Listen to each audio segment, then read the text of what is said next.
ডাক্তৰে কি ক'লে? এই ডাক্তৰে ক'লে হাৰ্টৰ প্ৰব্লেমটোৰ কাৰণে মোক দৰৱবোৰ বেছিকৈ খাই থাকিবলৈ কৈছে আৰু মই কোনোবা দিনা চাগে যামগৈহে আৰু।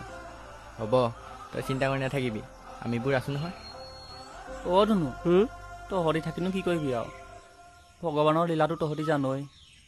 মোক এই হাৰ্টৰ প্ৰব্লেমটো দিলে আৰু এতিয়া কি হৈছে? কি হ'ল?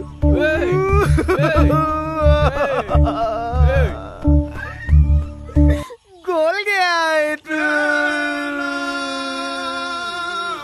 তই এখন চাই যাব নোৱাৰিলি দে বাবু। কি প্ৰেমৰ বৰষুণ ছেকেণ্ড পাৰ্ট কেতিয়া দিবি? ডিচেম্বৰ 6 তাৰিখে দিম। এই মাহত? এই সপ্তাহত? মই জীয়াই থাকিম, সেইখন চাম, মই কষ্ট কৰিছোঁ ন। চাব লাগিব, চাম, চবেই চাব লাগিব। চাবই, ডিচেম্বৰ 6 তাৰিখে দিবই, দিমেই। প্ৰেমৰ বৰষুণ ছেকেণ্ড পাৰ্ট ডিচেম্বৰ 6 তাৰিখে চাব। চাব।